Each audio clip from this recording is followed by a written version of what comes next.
جب حضرت نوح علیہ السلام کشتی بنا رہے تھے تو ایک مومنہ بوڑھی عورت روز اللہ کے نبی کے پاس گٹھڑی لے کر آ جایا کرتی تھی اور کہتی کہ اے اللہ کے نبی، کب کشتی روانہ ہوگی؟ حضرت نوح علیہ السلام فرماتے ابھی دیر ہے۔ وہ عورت شام تک بیٹھی رہتی اور پھر اٹھ کر چلی جاتی۔ ایک دن حضرت نوح علیہ السلام نے فرمایا اے عورت، جب جانا ہوا تو تمہیں بتا دیا جائے گا۔ یہ عورت واپس چلی گئی اور انتظار کرنے لگی کہ کب نوح علیہ السلام بلائیں گے۔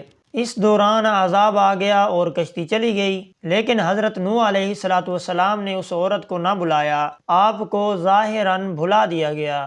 جب طوفان تھما تو حضرت نوح علیہ السلام کے دل میں محبت اٹھی کہ شہر کو دیکھوں، جہاں سے چلے تھے وہاں آئے اور قریب جا کر دیکھا تو ایک جھونپڑی میں دیا جل رہا تھا۔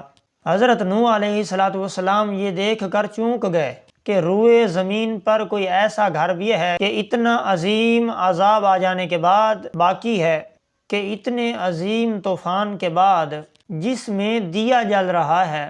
تو انہوں نے وہاں تکبیر بلند کی تو وہ عورت سامان لے کر آ گئی اور کہنے لگی یا نبی اللہ، کیا کشتی تیار ہے، چلیں؟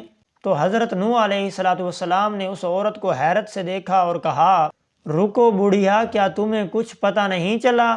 وہ عورت کہنے لگی یا نبی اللہ، کیا پتہ نہیں چلا؟ تو آپ نے کہا اے عورت، اتنا بڑا سیلاب آیا، بارش آئی، آپ کو کچھ پتہ نہیں؟ تو وہ عورت کہنے لگی یا نبی اللہ، ایک دن بادل گرجے تھے، بس ہلکی سی بارش ہوئی تھی۔ تو حضرت نوح علیہ السلام یہ سن کر حیران ہو گئے، تو آپ نے اپنا چہرہ آسمان کی طرف اٹھایا اور دیکھنے لگے اور کہا اے میرے مالک کریم، یہ کیا ماجرا ہے؟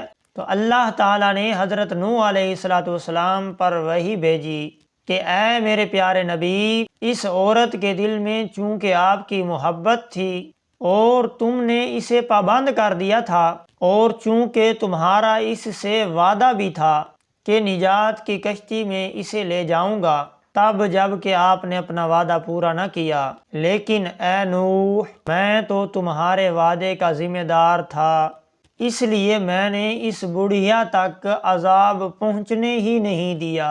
اللہ اکبر، کیا شان ہے، کیا مقام ہے!